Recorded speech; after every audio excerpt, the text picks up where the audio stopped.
So welcome everyone to the Grid Resilience Supply Chain and BABA webinar, Challenges and Strategies. We're really thrilled to have you here on a Friday afternoon, for most people Friday afternoon. We do appreciate your joining us. I just wanted to go over very quickly some housekeeping. You're all familiar with the Zoom webinar platform, but participants are muted and off camera. We will encourage you, however, we'll have a Q&A session that begins after the final speaker today. We really encourage you to put your questions into the Q&A at the bottom of the screen. We really do want to have a discussion. We have some tremendous speakers here today, and we're thrilled to have them here to share their expertise and to hear the feedback from all of you. Next slide, please.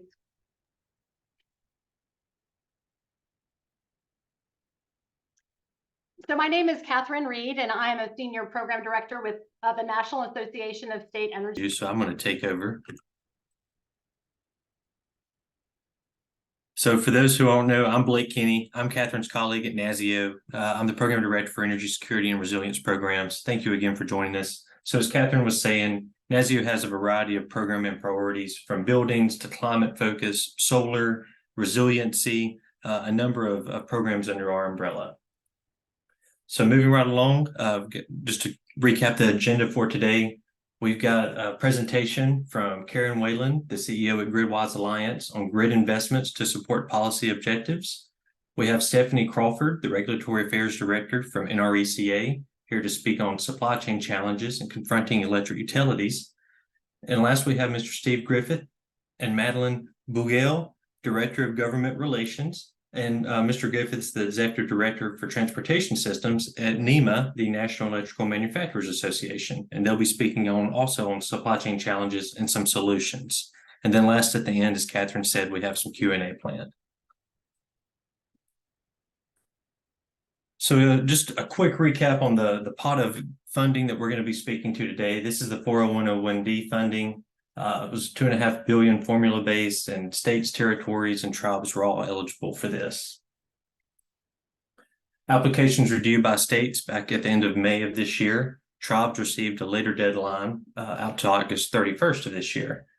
Issuance of awards continues to be underway. DOE is making these announcements about every 2 weeks. As of September 5th, there were 37 states and 29 tribal entities, 1 territory, and DC that have been awarded, for a combined total of more than $580 million. States and tribes now move toward the implementation stage. And one of those things that many are running into are the topics that we're going to be covering today.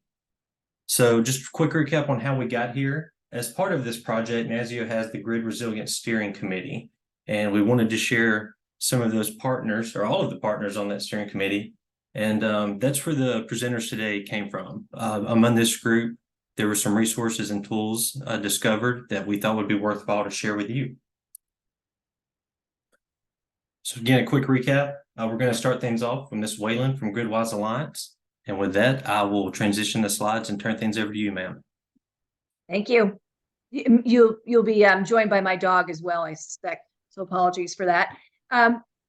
So I want to talk a little bit to set the stage about grid investments to support policy objectives, kind of talking about the suite of technologies that we expect to be deployed going forward over the, through the GRIP funding and beyond, and make the point throughout that although we are going to focus in on some technologies in particular, like distribution transformers, the supply chain and Buy America provisions do affect almost every piece of grid equipment that's going to be deployed with this funding. So next slide, please.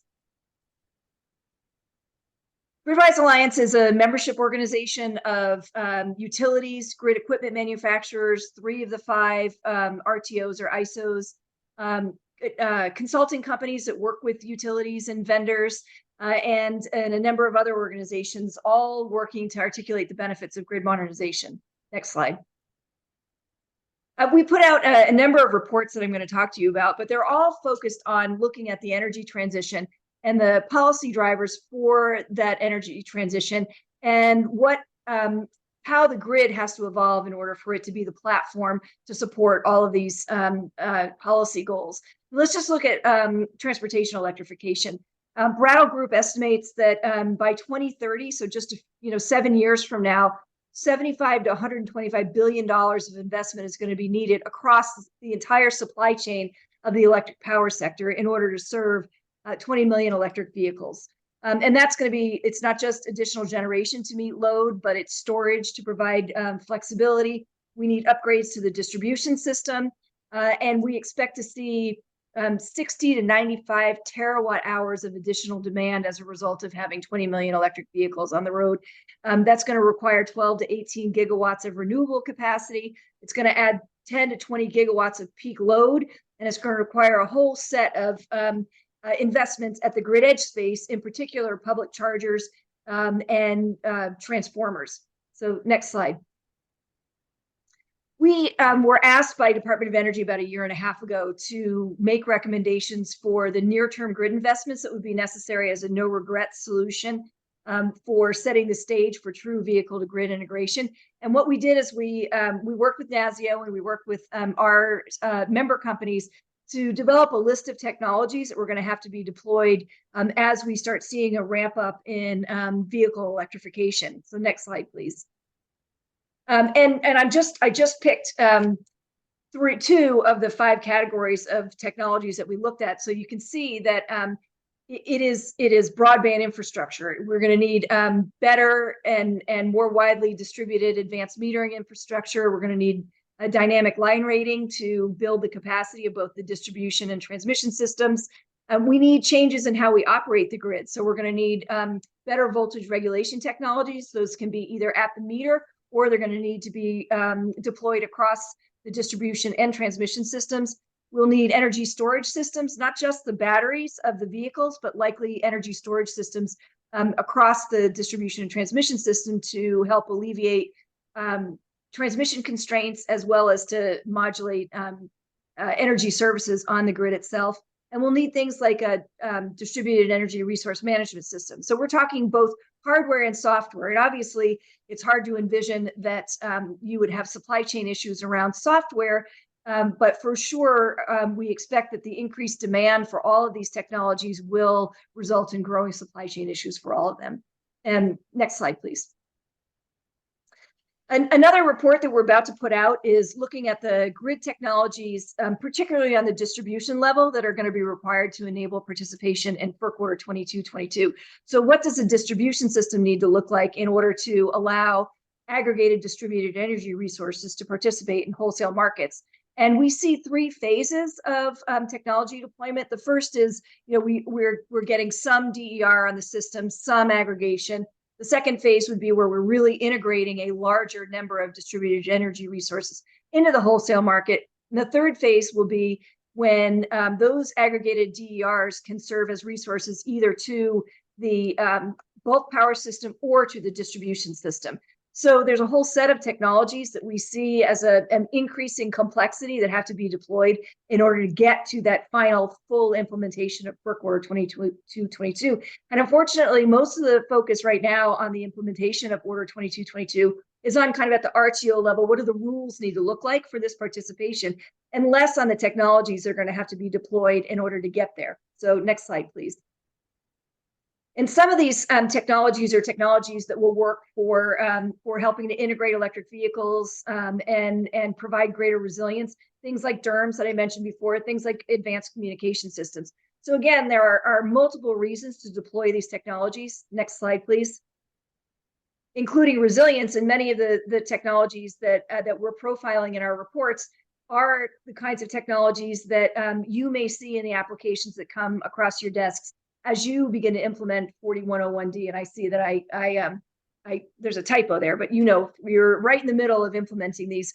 This report will be coming out in the next month as well, where we're looking at the kinds of projects and the technologies that will qualify under the eligible projects that are spelled out in the legislation and how DOE is thinking about them. So next slide. So, our goal here is to make sure that that we know that there's a huge need for these technologies to be deployed, and And what we need to do is accelerate deployment of those technologies in order to have the grid serve as the platform to meet these policy goals that we're all looking for: the resilience, the incorporating cleaner generation sources, a growing desire of the customer to be involved in the grid. So I want to lay out the challenges that I think that we're going to expand on in our other speakers. And the first is rising cost. And I just want to take distribution transformers as an example, because we are going to talk a fair amount about distribution transformers.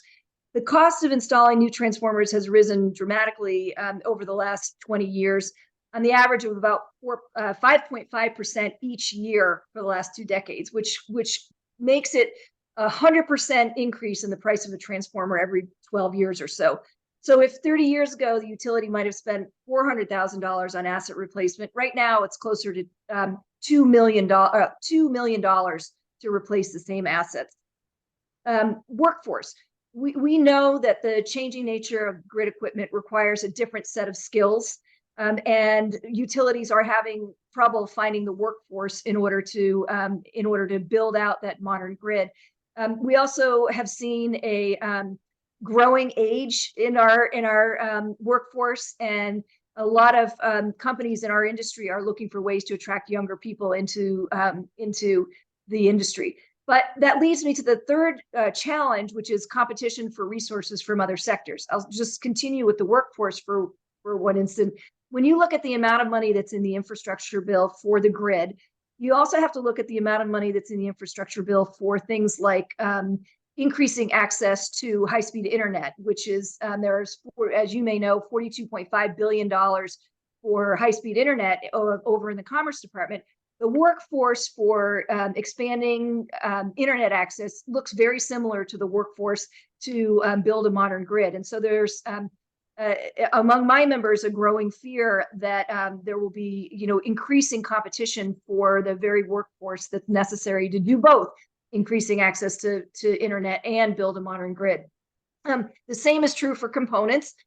We saw over the last few years a big issue with competition between for the electrical equipment in electric vehicles and electrical grid components.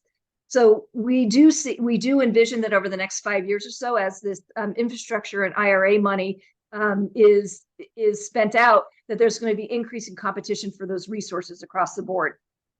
Impact of changing operating conditions. One thing that I think does not get discussed enough is that we have a grid and we are all working to deploy modern equipment on it. But we think that as the operating conditions of the grid change, as we go from one-way flow of energy and electricity to two-way flows of information and electricity, and we start to see sharper draws on the system. So for example, electric vehicles, as people plug in electric vehicles at certain times, and as we electrify, we are going to see the changing nature in the lifespan of some grid equipment. So you look at distribution transformers again. If we get abnormal conditions like overloading or this what we call non-sinusoidal load or exposure to higher temperatures with climate change, that will accelerate transformer aging and accordingly accelerate the time to end of life. So we think that as more electric vehicles get added to feeder lines, that we may see a 17% decrease in the life of a transformer over time. And that's something that is going to impact an already increasing demand for those components. We're going to talk more about supply chain constraints. I will note that my members, although we are extremely concerned about distribution transformers, that our members are experiencing supply chain constraints across the board, even including things like basic stock, nuts and bolts. So as we see this money get spent out, as we see accelerating deployment of grid infrastructure, the supply chain constraints are not going to get better, they're going to get worse. And the remedies for supply chain constraints, for example, bringing back domestic and security issues, bringing back domestic manufacturing, can't be done at the same time frame as we're trying to deploy this infrastructure. So there's a bit of a mismatch in the solutions to supply chain constraints. And then compliance burden. This is not just Davis-Bacon and other things, but really we're going to hear more about Buy America provisions and how that may impact accelerating deployment. I also want to flag, and we will talk more about this, that there's a proposed energy efficiency standard for distribution transformers. And we believe that given the very dire supply chain issues around distribution transformers, that imposing an energy efficiency standard that would require retooling of manufacturing lines right now will only exacerbate the supply chain constraints. So I'm going to stop there and pass the screen to the stage to the next speaker. Yeah. Next up, we have Stephanie Crawford with NRECA.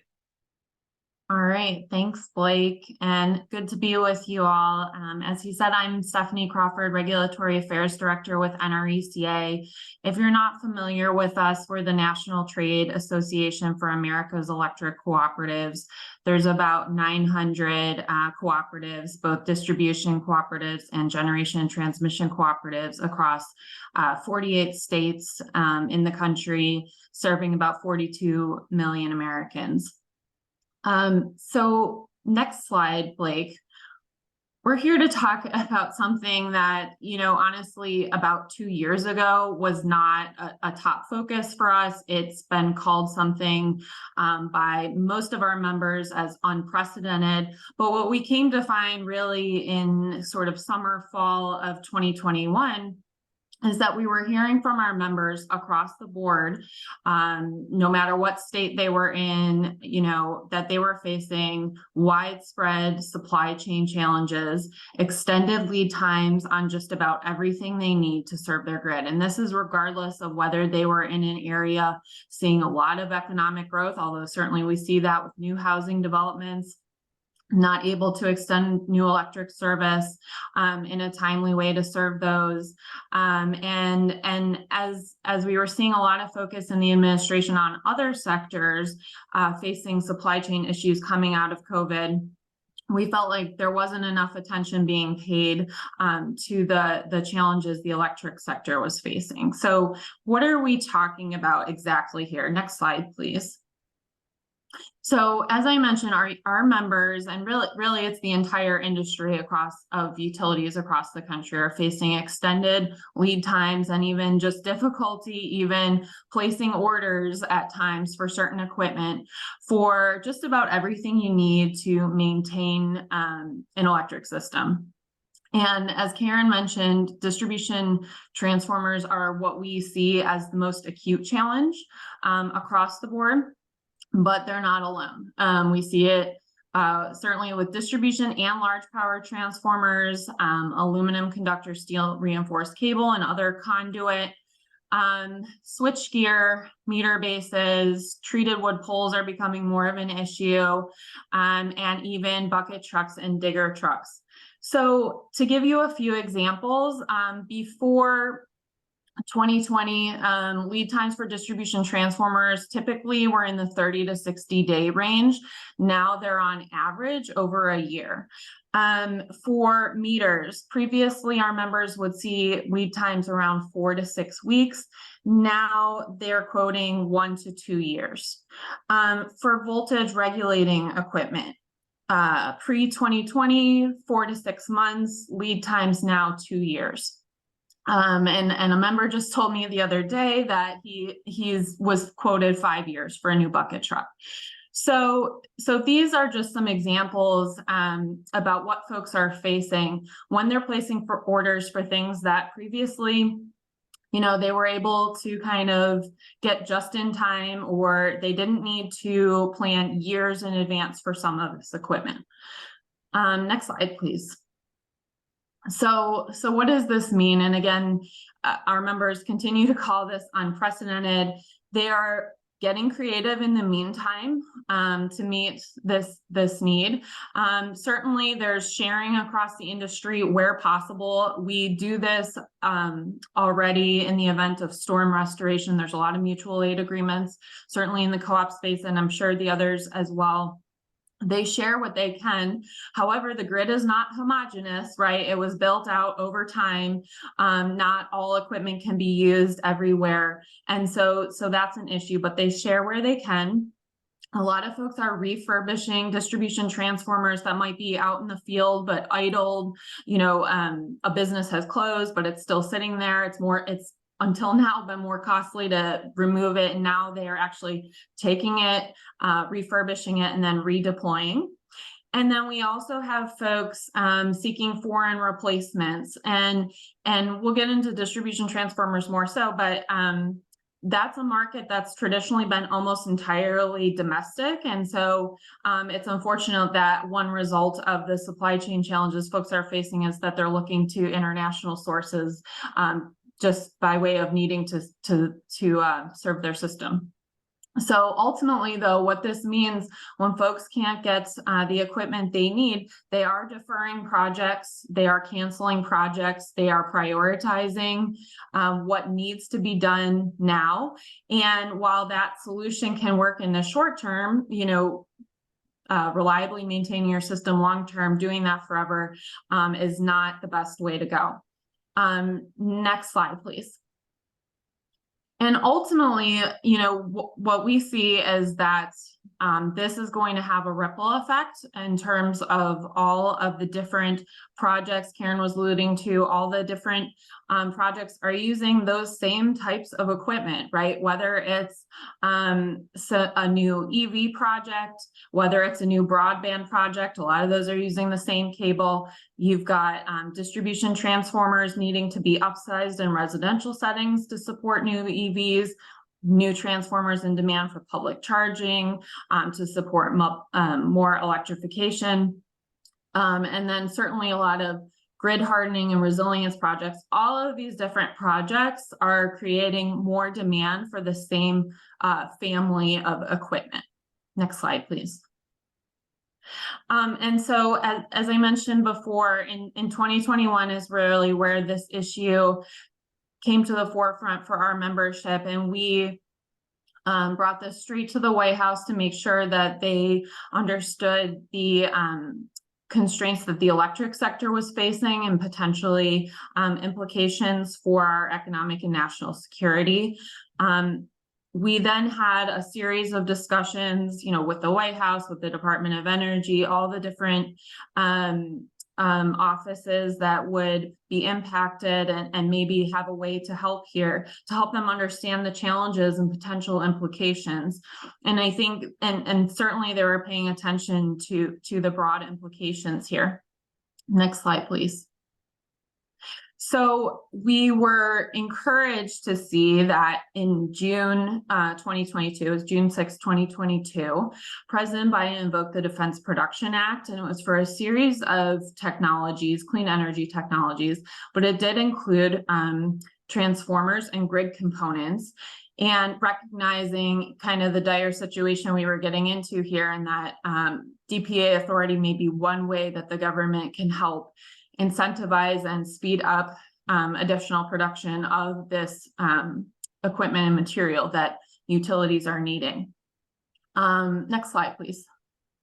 And at the same time, kind of concurrently, again, due to all of the conversations we were having, they were hearing from a lot of different voices in the utility space, hearing from home builders, hearing from different players about implications here.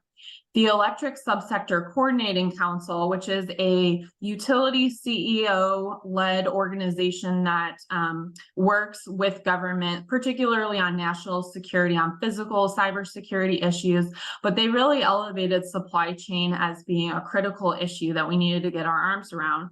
And so they established a Tiger team that was meant to really look at what are the specific challenges near term that are causing the situation, look at what government authorities are available to deal with this, and specifically DPA as well, given that that had just been invoked by the president, convene with manufacturers to have a discussion around what can be done, how we can collaborate together, and then understanding barriers. And so I mentioned this process because it really helped us inform kind of how did we get here, since this is unprecedented, what is really driving it, and so to help inform some solutions going forward. Next slide, please. And what did we learn? Quite a lot, but and the team, I'll say, focused on distribution transformers, large power transformers, as well as meters, conductors, wood poles, other things, but certainly distribution transformers, as I mentioned, are the most acute challenge right now. And what we learned through talking with manufacturers and others in the industry really is that labor is the #1 issue that folks are struggling with. And the electric sector and the manufacturing sector, they're not unique to this, right? We're struggling with this in many different sectors right now, but having enough labor available to meet the increased demand has been very challenging.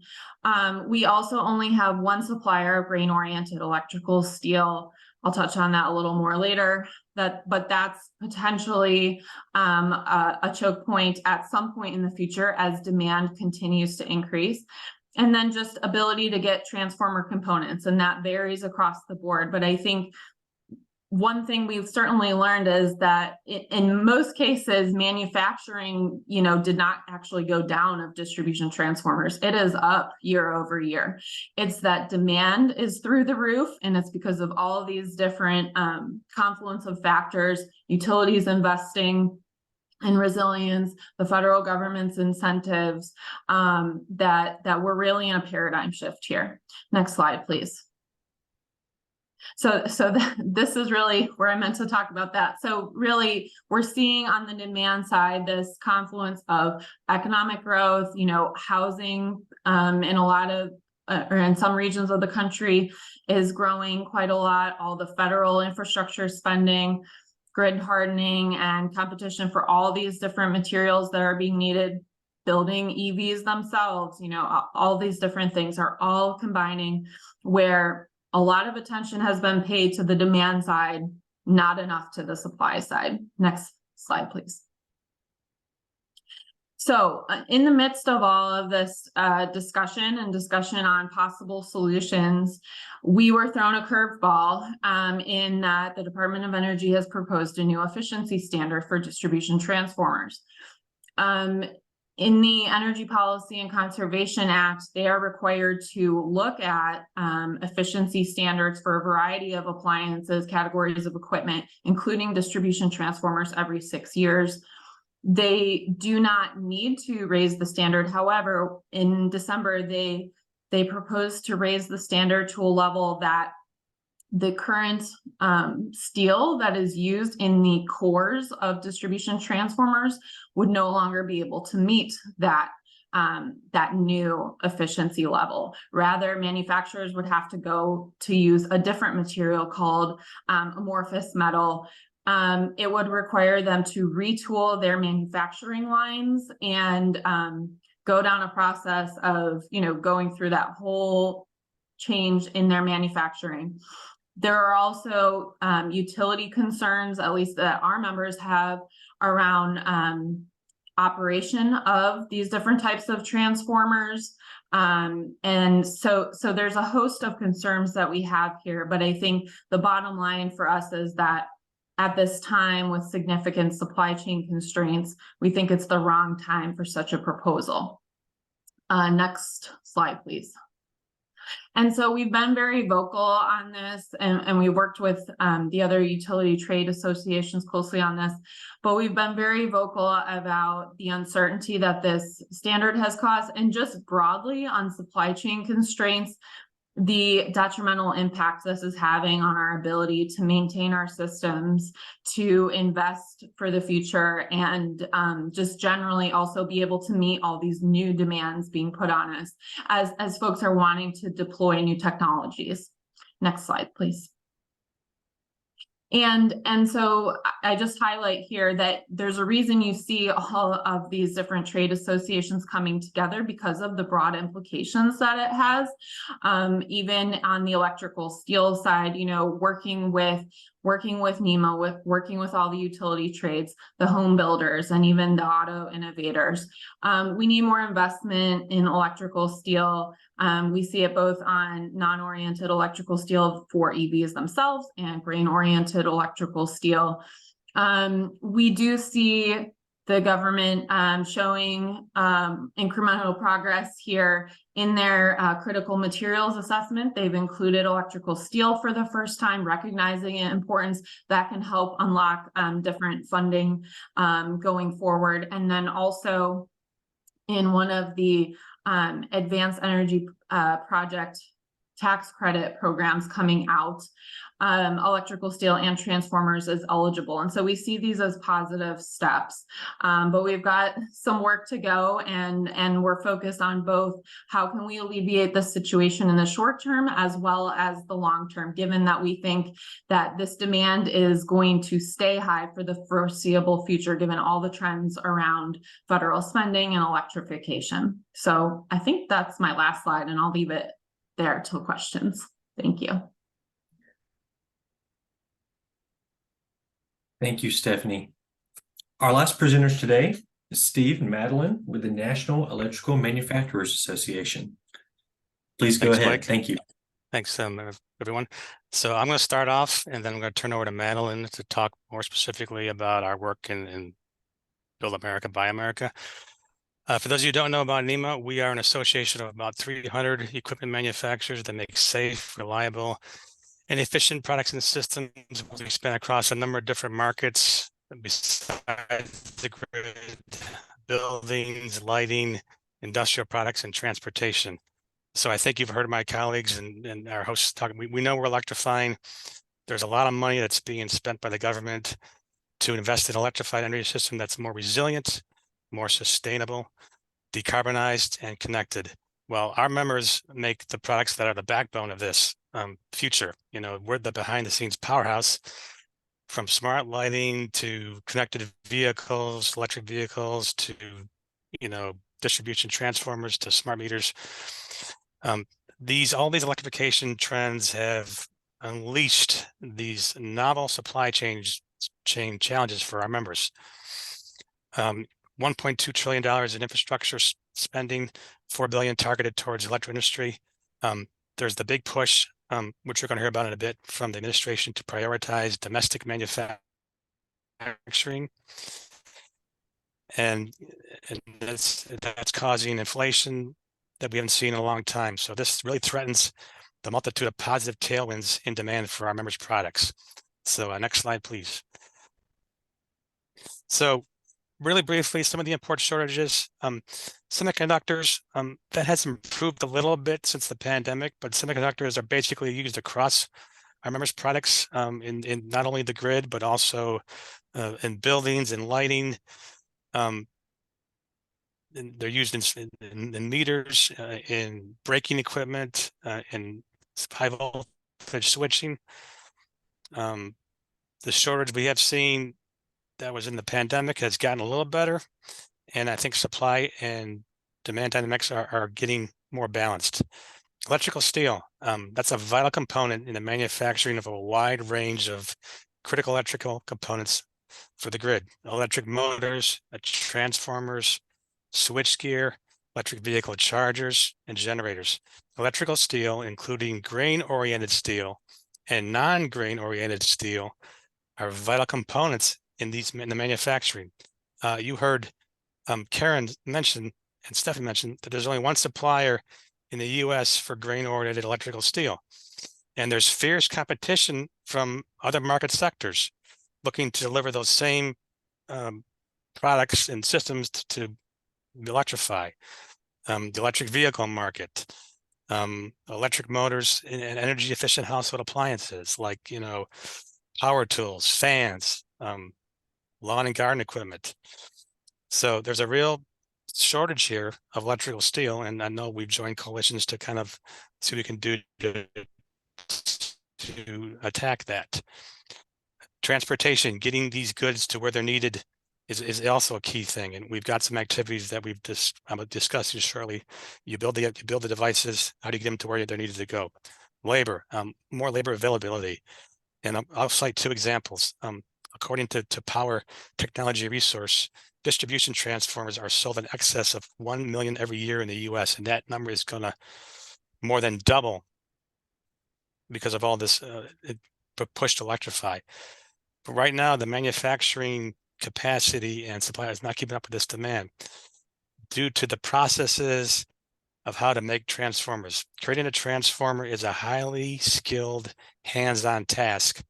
The complexity of the winding depends on the voltage specifications required by the customer. Industrial automation can produce some common components, but the fundamental components are only assembled through intense and specialized manual labor. So you need experts to design these transformers to meet these efficiency standards in applications directed by the customer or the utility. And they're handmade products, and each is customized to operate in a different environment. That creates issues for utilities to build inventory. What works in the heat of Arizona doesn't necessarily mean it's going to work in the cold of Minnesota. Another example is electric vehicle charging equipment. I think we recognize there's a general shortage of technicians in that space. And the term that's coming out is the Electric Vehicle Infrastructure Training Program, or EVITP. That was designed to provide qualified electricians with certifications to install this stuff. However, it's important, you don't want to limit installations to an EVITP technician, because there are some cases where you can use existing technicians to install make-ready EVs or to do a routine installation, operation, and maintenance. Also, depending on the type of the charger itself, whether it's a level 2 or a DC fast charger, that determines, what kind of labor is needed. Build America, Buy America, which we're going to go into more detail. There's the push for the manufactured goods need to have greater than 55% domestic content. That's the challenge across all of our members due to availability of materials and components, electrical steel, other components. We share the goal of the administration to strengthen U.S. economic resilience, domestic supply chains, and reducing dependence on geopolitical adversaries for sourcing raw materials and supplies. But we need an approach to implementing BABA that is scalable. It considers the current gaps in domestic manufacturing and the ramp-up time. If we don't, we're gonna fall further and further behind. And we'll go into that more detail. So what are we kind of doing here in NEMA? Well, next slide, please.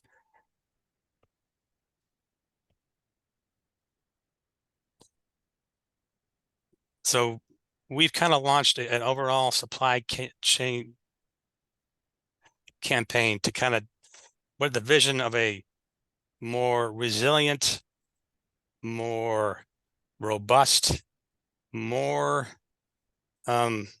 understood supply of materials and components to meet current and future demand for products. This is kind of a multi-year campaign, bringing all of our competencies to bear. Some of the things we've targeted at the CHIPS legislation, which was passed earlier this year to help promote domestic manufacturing of semiconductors. We were a huge supporter of that one.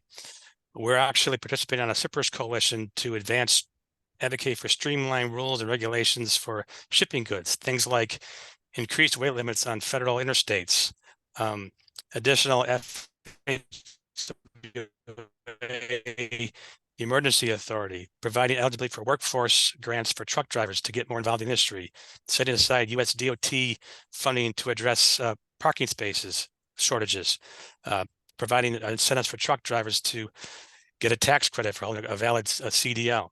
We're looking at how we work to address the workforce constraints. Maybe we're supporting existing programs run by the National Electrical Contractors Association, NECA, and the International Brotherhood of Electrical Workers, IBEW.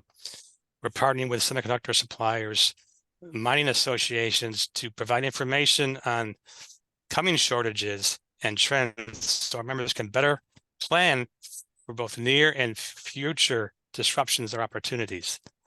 So let's look at BABA. So I think before we go into BABA, it's important to know what the terminology is, as you see here on the slide. Infrastructure, what does that mean? That's your structures, your facilities, your equipment for roads, for highways, for bridges, for public transport, dams, freight railroads, EV charging stations, utilities, broadband infrastructure, iron or steel. You're going to hear that a lot from my colleague Madeline. That's materials or supplies incorporated into infrastructure that are wholly or predominantly made of iron or steel or both. when you hear the term predominantly iron or steel, that's a combination that means the cost of the iron or steel content exceeds 50% the total cost of all its components. Construction materials that are additional materials that are incorporated into the infrastructure that consist of like non-ferrous metals, plastic and polymers, glass, fiber optic cables. A manufactured product, that's an article or a material or a supply that has been processed into a specific form and shape, combined with other articles, materials, or supplies to create a product with different properties than the individual articles, materials, or supplies. So when you classify an item, if the item is classified as an iron or steel product or a construction material, you would not classify that as a manufactured product because you can only classify under one of those categories. Component is an article, material, or supply that's manufactured or incorporated directly into a manufactured product or an iron or steel product. And then BABA, Buy American, that's a state or local government that receives federal funding assistance, like a project for construction of a new subway station. It receives FTA funding. Buy America is the phrase used to describe domestic preferences applied to these types of awards. Buy American is a U.S. government project that is solicited, contracted, and paid for by a federal agency, like an infrastructure project on an Army base. Buy American is the phrase used to describe domestic content preferences that are applied to direct federal government procurements. And I think the next slide is more detail on the BABA. And I'm going to turn over to my, well, that slide was reversed. It should have been, go to the next slide, Blake. I'll turn over to my colleague, Madeline, to pick it up from here. Great, thank you, Steve. So I'm Madeline Bugel with NEMA. I cover most of our Build America, Buy America issues, so it keeps me pretty busy right now. I know that this is a question at the forefront of a lot of people's minds when it comes to the infrastructure bill in particular.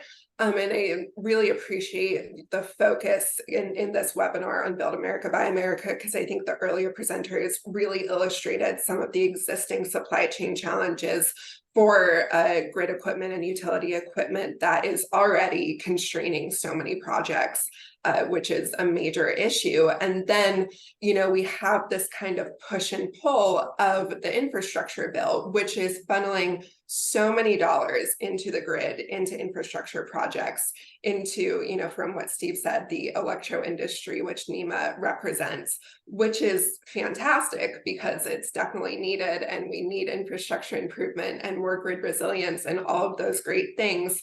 But then in the IIJA, there was the Build America, Buy America Act. And so this essentially directed the executive branch, the Office of Management and Budget, to create the Made in America office. And then the Made in America office would have a Made in America director and create the more detailed guidance on what Build America, Buy America means. So the intent of the legislation is to ensure that federal dollars that are going towards infrastructure projects are spent domestically, go towards domestic manufacturing and support US jobs and businesses. And that's not a new concept. Just like Steve said earlier, there are longstanding federal procurement rules. That's the Buy American rules. Many people may be familiar with these. They've been in place for decades and decades. You may be familiar under the American Rescue and Recovery Act back in 2009. So those are well understood. And so the Build America, Buy America requirements, the BABA requirements, and I don't know why they made the names so similar, those were meant to go beyond the existing Buy American requirements. So that's kind of where we're running into a lot of issues. And from the manufacturing side, you know, I think this is a newer issue that a lot of people are just wrapping their heads around and realizing the impact that it's going to have on projects. So from the manufacturing side, we've really been seeing a lot of this. And I think we've been out ahead of some of this because, you know, realistically, what's going to happen is the the groups that are implementing these projects are going to say, oh, okay, we need to meet the Build America, Buy America requirements, which means that we have to get manufactured products that are manufactured in the United States and have over 55% domestic content. And, you know, so they just immediately say, well, we should be asking manufacturers. Was there a question? Okay. For Build America, Buy America compliant products. And so this is where, as manufacturers, we're coming in and we're trying to figure out how to make these definitions workable, how to work with the administration to ensure that there isn't a massive slowdown in projects just from non-availability of BABA compliant products, and still strengthen US supply chains and manufacturing. So, you know, I think we've been talking a lot about supply chain challenges. I'm going to talk a little bit more about BABA challenges, but hopefully we're going to have talk about some solutions that brings a brighter light at the end of the tunnel. So, you know, there's a lot of the issue is a lack of consistent guidance, as you can see here. There's over on the federal procurement side, there's a lot of precedent. It's been around for years. Companies kind of know how to work with those rules. But then when the Build America, Buy America guidance came out, that kind of threw a wrench in everything and threw a wrench in everyone's understanding. It's not as clear on, you know, what constitutes manufacturing. What does it actually mean to manufacture a product in the US? What is a component? What's a subcomponent? What is the final end product? These are all issues that manufacturers are trying to look at and address. That I think we do have some recommendations on how those can be addressed, but you know, we as NEMA have been doing a lot of advocacy on this. We've spoken to the White House, we've spoken to OMB, we've also spoken to many different implementing agencies. And, you know, through our member companies have been able to hear anecdotally of what they're hearing, you know, at all different levels of government. And there seems to be a different understanding with whoever you ask as to what Build America, Buy America means. So that's kind of our primary ask to the administration is this guidance needs to be clear and consistent so that as manufacturers, we can make business planning decisions to meet the requirements. And then we know if, you know, there's a project in Ohio and a project in California, they're going to have similar domestic content requirements because, you know, like we were just discussing earlier, there can be many different different needs for projects, but at least hopefully the domestic content requirements can be consistent. Let me jump to trade agreements because I also saw that there was a question about this. So I think that this is one of the most drastic changes from Buy American to Build America, Buy America. So obviously the US has existing trade agreements. Under those trade agreements, there is usually a part of that allows for non-preferential treatment or for equal treatment with companies from the trade agreement partner country and US firms, that they get equal treatment when it comes to federal procurement. Then on top of that, there's the World Trade Organization Government Procurement Agreement that has, I think, over 30 signatory countries that also the US is signed on to that, along with all of these other countries. The EU is signed on to that. That basically says that all of these countries are going to ensure that firms from all of the other countries can get equal access to government procurement. That's the underlying theme for the government procurement agreement.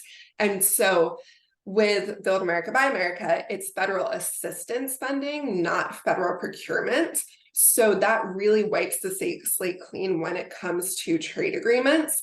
And so this is causing a lot of an issue because I saw that there was a question in the chat about Mexico. So a lot of manufacturers have very integrated supply chains throughout North America. That's one of the benefits that's come from USMCA, which is probably our most robust trade agreement.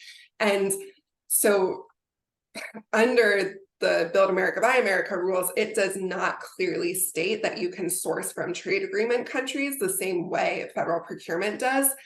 In the most recent guidance, there was, you know, almost a footnote of kind of acknowledging that there are trade agreements in place. And so there is an option to secure a project by project waiver, given that the state is also signed on to the trade agreement, which like this varies across the board. So like for the WTO government procurement agreement, Illinois and Kentucky are signed on, and Indiana and Ohio aren't. So if you're trying to have consistency across states, that can be kind of difficult to understand where trade agreements may apply and they may not. But so even with this, you would have to apply for a project-specific waiver, assuming the state is signed on to that trade agreement. And then maybe you would be able, assuming that you get that waiver, maybe you would be able to source from a trade agreement country. And, you know, I think that the administration is trying to walk the line of not being too lenient with trade agreements, but also not getting into too much trouble with our trading partners, because we have made these commitments. But from our point of view, from a manufacturer's point of view, who's trying to make supply chain planning decisions, you know, if you are thinking of bringing a facility online domestically, then you have to know that you can get components from, you know, reliable sources. Mexico would be a prime example of that.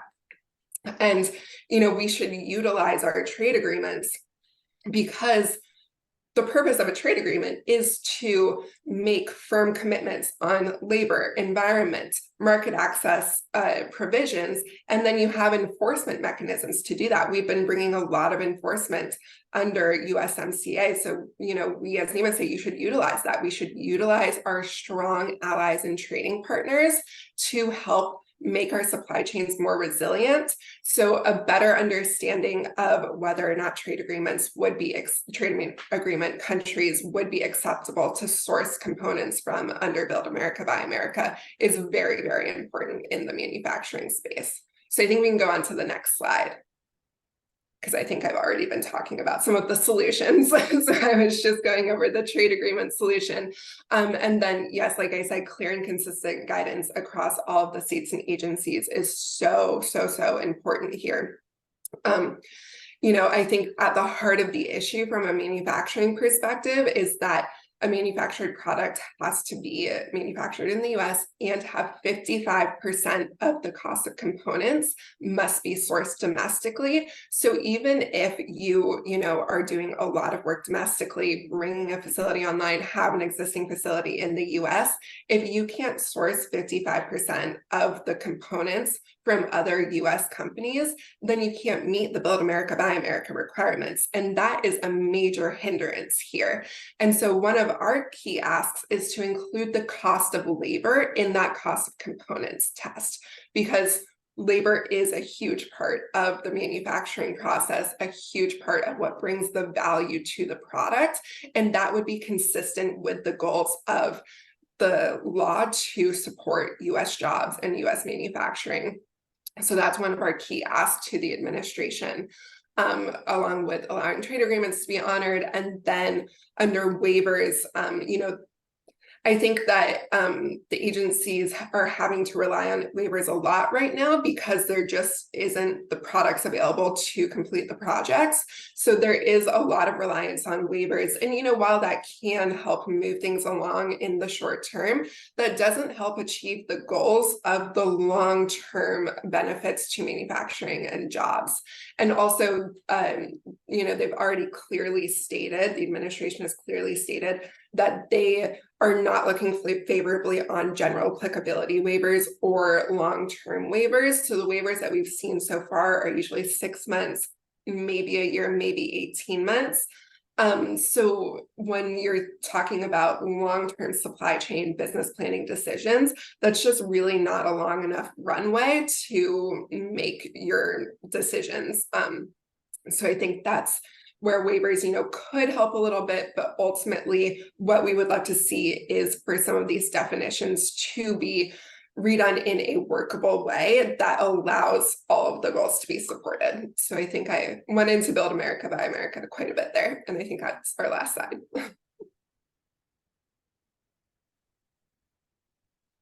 Good deal. Thank you both. Thank you both. So we have a few questions in the chat. We'll address those first. Now, I apologize. I haven't been able to see the questions while managing the presentation. So if I repeat myself, I apologize. So Martin says, given the supply chain challenges utilities face, what types of projects eligible under BIL Section 40101D could reasonably be accomplished over the next 4 to 5 years? I'll start. I don't think we should look at limiting the kinds of projects that could be funded under 4101D. What I think this conversation leads to is that, all of the projects, when you're negotiating them, will have milestones and timelines. And I think that as projects progress and as applicants, awardees start doing their procurement, the award grantors, so the states or DOE, have to be more flexible with those timelines and the milestones, because we just don't know how the international marketplace is going to react, and we don't, it's possible that OMB can loosen some of these BABA requirements. There are a lot of possibilities that I think we can continue to explore over the next 5 years. So I don't think we should limit the kinds of projects that we actually consider funding with this money. Yeah, I would agree with that and just add, I mean, the utility, they'll get it done. It's just having that conversation up front about what the timelines are on some of these components. So, making that part of that negotiation process and the milestones, checking in maybe more often on that will be key to, I think, just successful project completion and management will keep everyone happy as that goes along. Yeah, because I think procurement timelines may change for different components as we see the money start flowing. So it's hard for us to say right now what's the realm of the possible. I totally agree with Stephanie that utilities are going to get it done. You're going to need to be potentially flexible with their milestones. Any comments from NEMA to the question? Well, and agree with Karen and Stephanie, there is a push to ramp up domestic production, right? For batteries and so forth. So I think in time, I think some of these things, these bottlenecks could get better. So I agree, you don't want to specify a certain project. You want to let the market dictate what is and what isn't available, and just kind of work from there. Good question. Thank you all for your response. We have another question. Do we have any sense what portion of projects in the interconnection queues are held up primarily due to equipment shortage?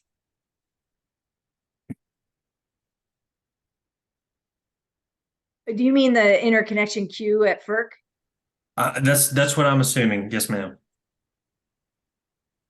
I have not heard that the ability to procure equipment is what's slowing the interconnection queue. What I have heard is that it's on the FERC side, not on the developer side. Although on the developer side, some of the applications are more real than others.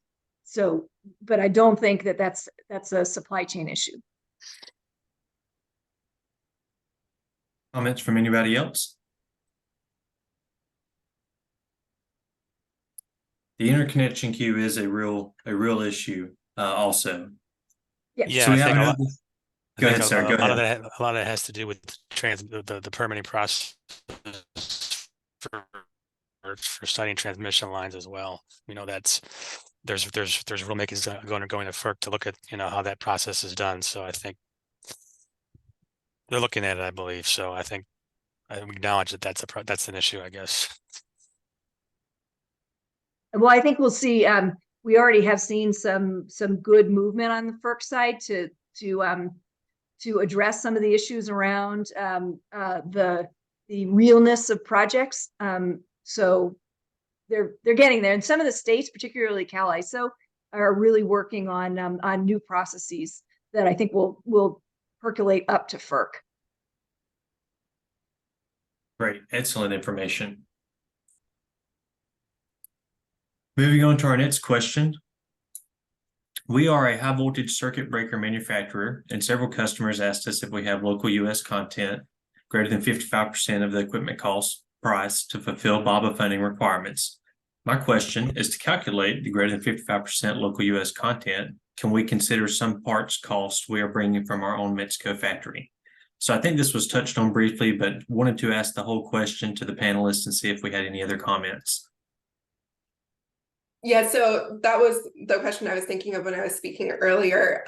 So like I said, the BABA guidance does not say that trade agreement countries are allowable under domestic content. It says that you can possibly get a waiver if a state agency is signed on to it.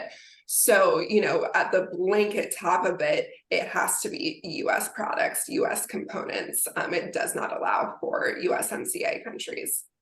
And I think what might be confusing is that under the Recovery Act and previous Buy America, Build America regimes, there was a standard of substantial transformation, meaning that you could bring in components from around the world. And if you can show that your process, your assembly process substantially transforms subcomponents into components, then you can make the argument that that you are complying with it. And that is not the case with this round of rules. It's really about the domestic content. It's a pretty strict test. Yeah, and just to highlight how different this is from precedent. So when I was referencing the WTO GPA and all of our trade agreements, that's codified under the Trade Agreements Act of, I always forget if it's 1970 or 1976 or 1978 or 1979, but so about 40 years of precedent where under federal procurement, you have been able to source from trade agreement partner countries. So it's very, very different from how it's been for decades. And it'll take, just like it took time for manufacturers to fully understand the previous set of requirements, it'll certainly take some time here also. Well, and I think the confusing thing is that you know, the federal agencies have given, I mean, look at the Department of Transportation and all the money that they've already given out for EV charging infrastructure, and then DOE is starting to roll out its GRIP funding, and yet we don't have a clear sense of how these rules are going to apply to these projects, really. I mean, at DOT issued product waivers for the EV chargers, and we're hoping that DOE does the same thing for projects, so these general applicability waivers, because we don't at this point believe that there's any grid components that can meet the 55% in the short term. Wow, I think that's worth repeating. There are no grid components that'll meet that requirement. The complicated electronics that are multiple subcomponents made into a component, our manufacturers are saying that almost none will meet the 55%. Well, certainly a challenge. We were asked if presentations will be available. Absolutely, we will circulate that around. NASEO will. Question for Madeline and NEMA. I've reviewed the WTO GPA list, and it provides state agencies, not states in general, that have signed on. If our state agency isn't listed under our state on this list, but other agencies from our state are listed, does that cover us, or would our agency need to sign on? I think you'll need to check in internally about that, because it is different state from state, which is part of the problem with just this patchwork, because it's hard to understand. Like, I think I saw like Florida is all of the executive agencies are signed on under the executive branch, but then other states only have certain agencies signed on. So yeah, I think you have to check internally on that. Unfortunately, I wish that I could just say, no, it's all fine. Our next question, has DOE given any sense of a timeline with respect to BABA compliance guidance? So on timeline, so OMB just a few weeks ago put out the final guidance. And so it is final guidance because they did have initial guidance, but I do want to emphasize that there is room for OMB to move on this. They can review and change the guidance. So even though it's labeled final guidance, you know, we are pushing for hopefully some changes in that to make it workable. So one of the tough things with this is that really the only statutory deadline was that the initial guidance had to be out 180 days after passage of the Infrastructure Investment and Jobs Act, and OMB did meet that deadline. The initial guidance that was still very confusing and had a lot of gaps in it came out April of 2022, so they did meet that initial deadline. And so then they issued the final guidance just a few weeks ago. And, I haven't heard of, DOE saying that they're going to have any additional like FAQs or guidance out by a certain date. For OMB to review that, is there a formal process that would have to go through, or a timeline before they would review, or would it just be up to the office? They have a lot of discretion in this area, so just for your awareness, they issued proposed final guidance in February of this past year, had a 30-day notice and comment period. We commented, I think they had around 2,000 comments on that docket. So you can see a lot of people are concerned about this. And then they didn't issue the final guidance until August. So, there wasn't a deadline on that proposed guidance that like, we have to get it out, review the comments in a certain amount of time. So they have quite a bit of discretion. Interesting. Any other comments from the speakers on DOE offering BABA compliance guidance? No, we'll move on to our next question. We have heard about the supplier scouting service through manufacturing extension partnerships available in each state and supported by the U.S. Department of Commerce as a potential avenue to find BABA compliant products or components for manufacturers. Would your associations be willing to explore how to leverage that network strategically on some key manufactured components we expect to fund in our subawards? From our point of view, BABA is probably one of our top advocacy priorities. So we are looking for any avenue where we can help our members. So, we would certainly explore that with the Department of Commerce if it's a feasible option.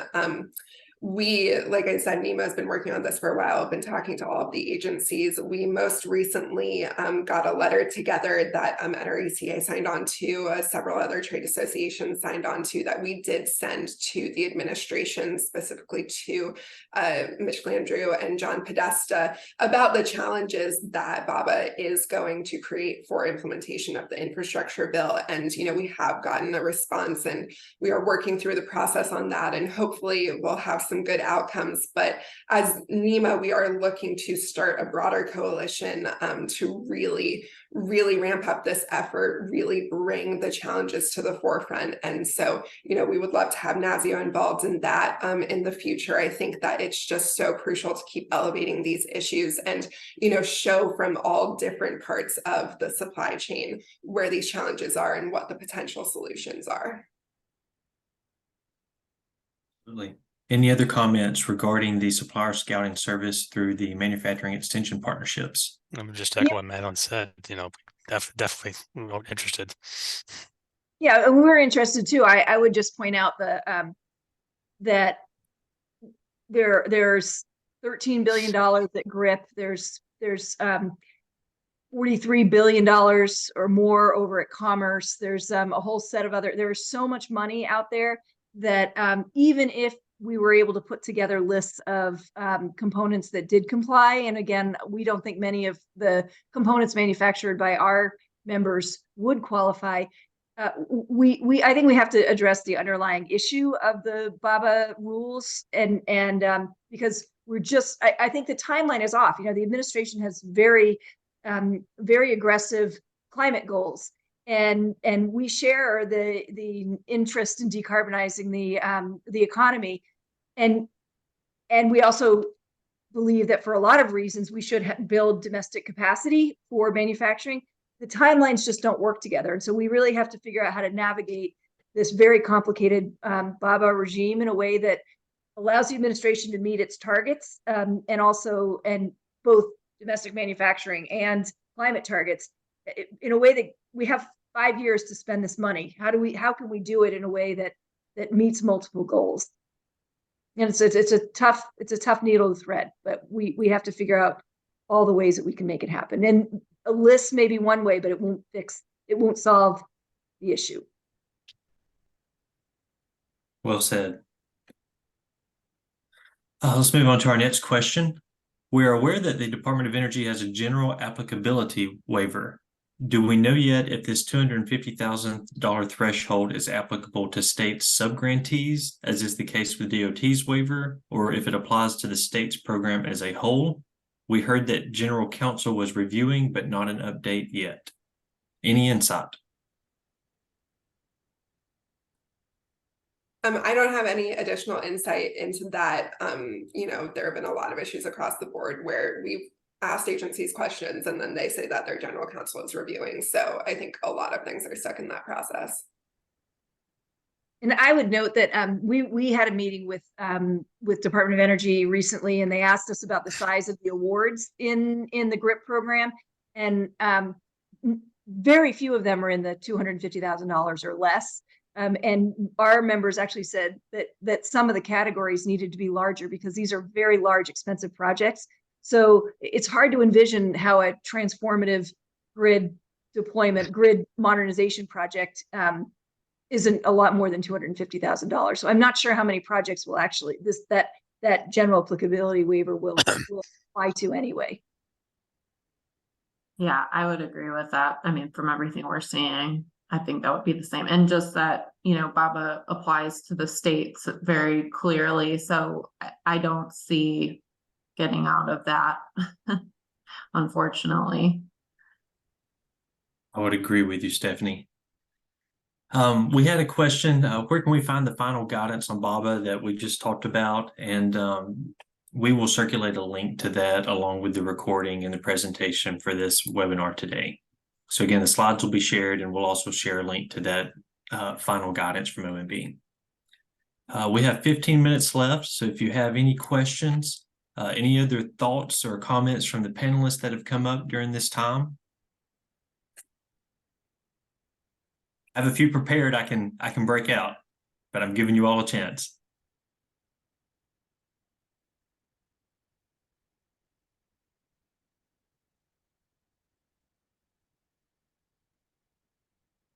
Okay, hearing none. So are there any specific technologies or any specific part of the supply chain that are hit the hardest? From what I've heard today, I think, the goes and the nos, the electrical steel industry seems like a very critical point in this process. If you had to identify one or a few of the most impacted areas, where would you see that being? I mean, well, I would just say, obviously on the transformer side, that's what folks are feeling probably the most difficulties with. And I think part of it is because they are the workhorses of the system at both the distribution level and then the larger power transformers that really can take a long time to procure and cause a lot of anxiety. If you deploy one, for example, had a member deploy one to support new economic growth, new development in their area, and are being told it's about 3 years till you get your new one. Well, if you have a really bad storm during that time frame, you could be faced with some extended outages for people for a long time, and that's very worrisome. So I think it's just that in particular, it's this fundamental equipment that we need to have to be able to support our members, the consumers at the end of the line, also supporting economic growth. It's not a good feeling to tell home builders you cannot connect their new development because we don't have transformers. That is not a good place to be in, and we have never been in that place until now. And so they're getting very creative with how they are serving those areas. So I think that is the source of a lot of tension and just sort of feeling uneasy right now. Yeah, I mean, I would echo as you're electrifying more and more, you're going to need more and more distribution transformers on the grid. So more and more EVs require more distribution transformers. So that speaks to the comment about demand. It's going to go up. And we know the labor process to build a transformer is very complex. It's a lot of specialized labor. So I mean, a lot of our efforts right now are focused on the distribution transformer, you know, and trying to get past that single source, that single source of you know, grain oriented steel. Finding I another. would say that if you, sorry, Steve. Oh, no worries. Go ahead. Yeah, I would say that if you look at some of our papers and we talk about the technologies that are going to have to be deployed to meet increasingly complex demands on the system, we actually don't talk about distribution transformers because they are so fundamental that you know, you can layer on, you know, DERMS and different kinds of fault, you know, Flisser and other things, but you can make do with the system for quite a while.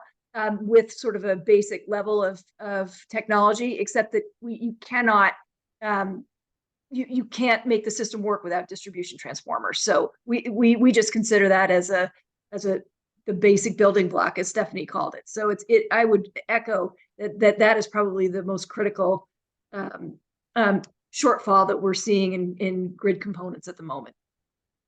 And it's clearly something that can't be addressed by one entity or organization. I think it requires this kind of collaboration that we've been talking about to address this issue and see how we can address this supply chain. And I think that in addition to looking at domestic manufacturing, I believe Stephanie may have mentioned this before, that utilities are getting much more creative in how they maintain those the distribution transformers. But we've got members who are actually developing advanced sensors that can do things like monitor the changing voltage around a distribution transformer and other grid conditions that can give you a better sense of how that transformer is functioning. And that's a visibility benefit that we didn't have before we had advanced sensors. And so utilities can go out and take a look at those distribution transformers and do preventative maintenance that is actually going to extend the life of transformers. And we're going to have to do that anyway, but that helps in some way limp along. Well said. Well said. We had another question come in. Karen mentioned, if we heard correctly, that grid infrastructure would likely not meet the BABA Buy American requirements. Can you clarify? If that is true, then how do we propose to DOE that we waive the requirement for a large project greater than $250,000? Well, they're going to be very interested in availability. That's going to be one criteria. And then I'm going to let Madeline speak to that. But so it is documenting your procurement difficulties so that you can show them. We're advocating not just these project waivers, but component waivers. So if DOT can give a waiver for EV charging infrastructure, which is, you know, one EV charger is full of subcomponents. You look at a synchrophaser. Why is a synchrophaser different than an EV charging? So having DOE look at categories of grid equipment and apply general applicability waivers to those categories will be much more effective than project by project waivers. Yeah. Any other comments? And I think all that makes sense. And also the waivers are non-availability, public interest, and unreasonable cost. So if you can document that it would increase the cost of the project by over 25%, that's the unreasonable cost, but it sounds like non-availability is probably the key waiver there. We had another question come in. We are designing an energy industry training program. What are the skills needed to build transformers? Any specific skills that jump out? Well, obviously you need a strong electrical engineering background because I think, as I mentioned, it's a very hands-on task to the winding of the coils and the voltage specifications. That's pretty detailed task that requires a good background in electrical engineering. There may be additional training programs to build on top of that. Steve, are you sure that the actual coiling requires an engineering degree? I think the engineering degree may be more to design to the efficiency standard specifications, so it may not need an engineering degree for the coil. Good point. Thanks, Karen. Yeah, I mean, the limited information that I know from just our conversations with manufacturers as part of sort of the Tiger Team process is that, you know, like any process, there are different jobs, and some of the entry level ones I think require pretty minimal training coming in that they're going to give you on site on their specific. And then as you progress through the different specialties, and it is a very labor intensive process, but they will get you there. And so I think that there's a lot of apprenticeship type programs that they've done over time with both Department of Commerce at the federal level and then working with their states.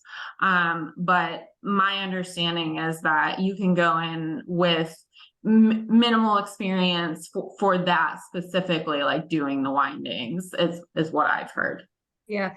And my understanding, I mean, I think NRECA, one of the solutions that you were proposing was to use Defense Production Act money to allow the manufacturers to increase the wages of the floor workers, because they're just competition, as you mentioned, across the board in the economy for workers. That's correct, because, you know, as with anything, like many of these sites where there are manufacturing and distribution transformers today have a very limited labor pool in the, you know, immediate area, and they're competing for the same folks who may be drawn to jobs at a different facility that may be opening. Maybe it's an EV facility, something like that. And so they're competing amongst the same limited labor pool. And so, you know, you do want to attract and retain workers. We hear a lot that they may recruit folks, but then they kind of lose them quickly to other job opportunities.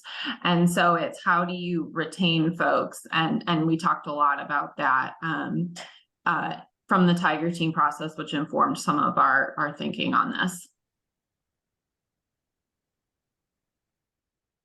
Certainly an interesting idea. I know there's been some success with states setting up various programs for linemen, HVAC techs, and other strategic avenues of employment that address the industries within the state or potential industries within the state.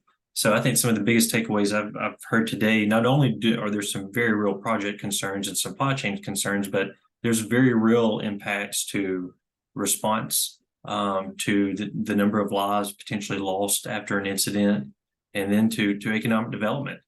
You know, all these things are connected, and there's not an easy solution, but there are some solutions that we can propose. So we have 4 minutes left.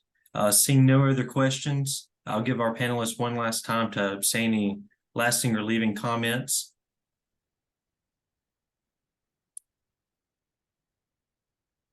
Hearing none, Catherine did send a note that her power went out. So from her sake, I hope it's not a transformer issue, and she gets power restored quickly. So thank you all again for attending. We'll send this meeting information around along with the presentation and the links to the proposed guidance from OMB. And stay tuned for more from NASEO on this topic and 40101D. And thank you again. Hope you all have a safe and great weekend. Thank you. Thanks. Thank you. Appreciate it.